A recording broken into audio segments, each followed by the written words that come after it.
Hello, everyone. This is Rich Michael Jones, Bible read for May 12th, out of 1 Samuel chapter 12. Then Samuel addressed all of Israel. I have done as you asked and given you a king. Your king is now your leader. I stand here before you, an old gray-haired man, and my sons serve you. I have served you as your leader from the time I was a boy to this very day. Now testify against me in the presence of the Lord and before his anointed one. Whose ox or donkey have I stolen? Have I ever cheated any of you? Have I ever oppressed you? Have I ever even taken a bribe and perverted justice? Tell me, and I will make whatever right that I have done wrong. No, they replied, you have never cheated or oppressed us, and you have never taken even a single bribe. The Lord and his anointed one are my witness today, Samuel declared, that my hands are clean. Yes, he is a witness, they replied. It was the Lord who anointed Moses and Aaron. And Samuel continued, He brought your ancestors out of the land of Egypt. Now stand here while I quietly before the Lord as I remind you of all the great things the Lord has done for you and your ancestors. When the Israelites were in Egypt and cried out to the Lord, he sent Moses and Aaron to rescue them from the Egyptians and to bring them into the land.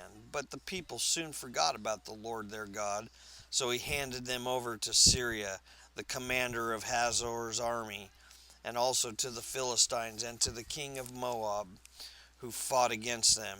They then cried to the Lord again and confessed, We have sinned by turning away from the Lord and worshipping the images of Baal and Ashtoreth.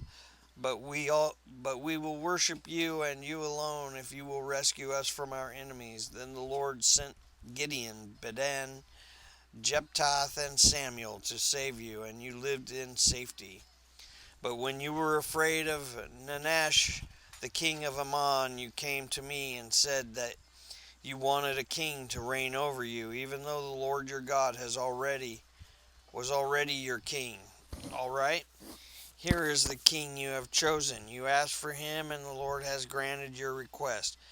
Now, if you fear and worship the Lord and listen to his voice, and if you do not rebel against the Lord's commands, then both you and your king will show that you recognize the Lord as your God. But if you rebel against the Lord's commands and refuse to listen to him, then his hand will be as heavy upon you as it was upon your ancestors. Now stand here and see the great things the Lord is about to do. You know that it does not rain at this time of year during the wheat harvest.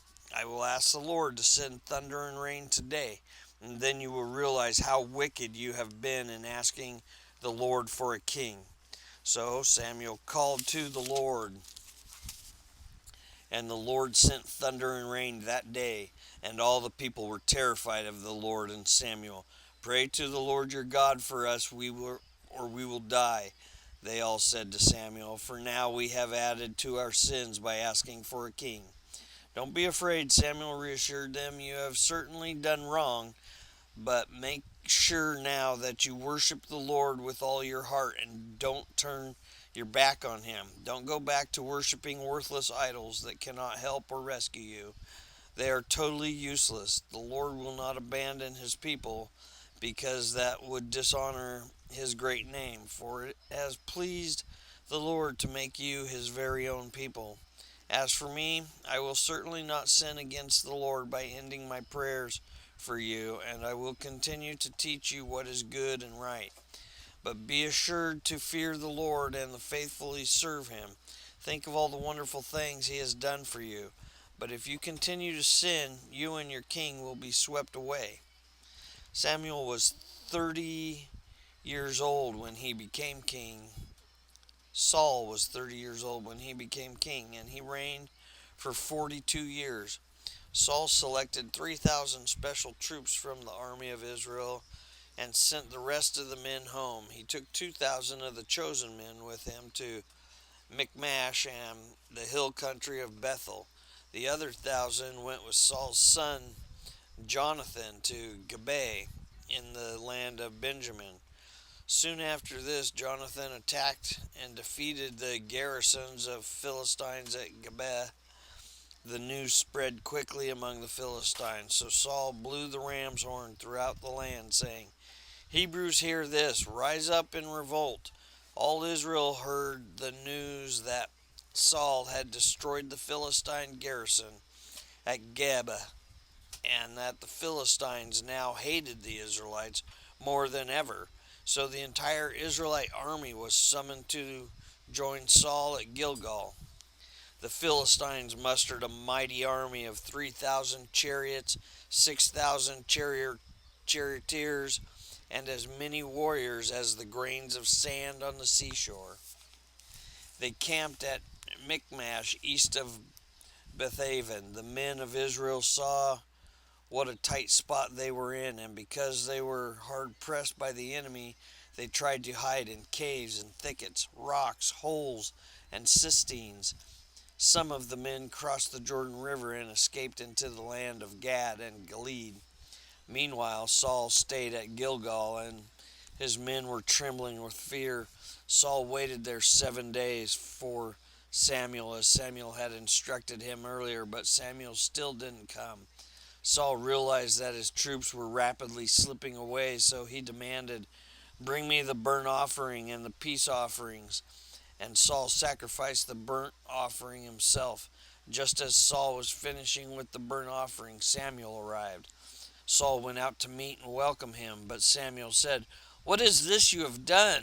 And Saul replied, I saw my men scattering from me, and you didn't arrive when you said you would, and the Philistines are Michmash ready for battle. So I said, the Philistines are ready to march against us at Gilgal, and I haven't even asked for the Lord's help. So I felt compelled to offer the burnt offering myself before you came. How foolish, Samuel exclaimed. You have not kept the command the Lord your God gave you. Had you kept it, the Lord would have established your kingdom over Israel forever. But now your kingdom must end, for the Lord has sought out a man after his own heart. The Lord has already appointed him to be the leader of his people, because you have not kept the Lord's command. Samuel then left Gilgal and went on his way, but the rest of the troops went with Saul to meet the army. They went up from Gilgal to Gilbeh in the land of Benjamin. When Saul counted the men who were still with him, he found only 600 were left. Saul and Jonathan and the troops with them were staying at Geba in the land of Benjamin. The Philistines set up their camp at Michmash. 3 raiding parties soon left the camp of the Philistines. One went north towards Ophrah in the land of Shul, another went west to Beth Horon, and the third moved toward the border above the valley of Zebon, near the wilderness. There were no blacksmiths in the land of Israel in those days. The Philistines wouldn't allow them for fear they would make swords and spears for their Hebrews. So, whenever the Israelites needed to sharpen their plowshares, pickaxes, or sickles, they had to take them to the Philistine blacksmiths. The charges were as follows: a quarter of an ounce of silver for sharpening a plowshare or a pick, and an eighth of an ounce for sharpening an axe or a sickle or an ox goad. So on the day of the battle, none of the people of Israel had a sword or a spear, except for Saul and Jonathan. The pass at Michmash had meanwhile been secured by a contingent of Philistine armies. So, the second part of the read is out of John chapter 7. Thank God for Jesus. After this, Jesus traveled around Galilee. He wanted to stay out of Judah, where the Jewish leaders were plotting his death. But soon it was time for the Jewish festival of shelters, and Jesus' brothers said to him, Leave here and go to Judea, where your followers can see your miracles. You can't become famous if you hide like this. If you can do such wonderful things, show yourself to the world, for even his brothers didn't believe in him. Jesus replied, Now is not the right time for me to go, but you can go any time. The world can't hate you, but it does hate me because I accuse it of doing evil. You go on, I am not going to this festival because my time has not yet come. After saying these things, Jesus remained in Galilee. But after this, his brothers left for the festival. Jesus also went, though secretly, staying out of the public view. The Jewish leaders tried to find him at the festival and kept asking if anyone had seen him. There was a lot of grumbling about him among the crowds. Some argued, "He's a good man," but others said, "He's nothing but a fraud who deceives the people." But no one had the courage to speak favorably about him in public, for they were afraid of getting in trouble with the Jewish leaders. Then, midway through the festival, Jesus went up to the temple and began to teach. The people were surprised when they heard him. "How does he know so much when he hasn't been trained?" they asked. So Jesus told them, "My message is not my own. It comes from God who sent me. Anyone who wants to do the will of God will know whether my teaching is from God or is merely my own. Those who speak for themselves want glory only for themselves, but a person who seeks to honor the one who sent him speaks truth, not lies. Moses gave you the law, but none of you obeys it. In fact, you are trying to kill me." The crowd replied, "You're demon possessed. Who's trying to kill you?" Jesus replied, "I did one miracle on the Sabbath, and you were amazed, but you work on the Sabbath too. When you obey Moses' law of circumcision, actually, this tradition of circumcision began with the patriarchs long before the laws of Moses. For if the correct time for circumcising your son falls on the Sabbath, you go ahead and do it as not to break the law of Moses. So why should you be angry with me for healing a man on the Sabbath?" Look at Look at beneath the surface so you can judge correctly. Some of the people who lived in Jerusalem started to ask each other, "Isn't this the man they are trying to kill? But here he is speaking in public and they say nothing to him. Could our leaders possibly believe that he is the Messiah? But how could he be? For we know where this man comes from. When the Messiah comes, he will simply appear. No one will know where he comes from." While Jesus was teaching in the temple, he called out, "Yes, you know me, and you know where I come from. But I'm not here on my own. The one who sent me is true, and you don't know him.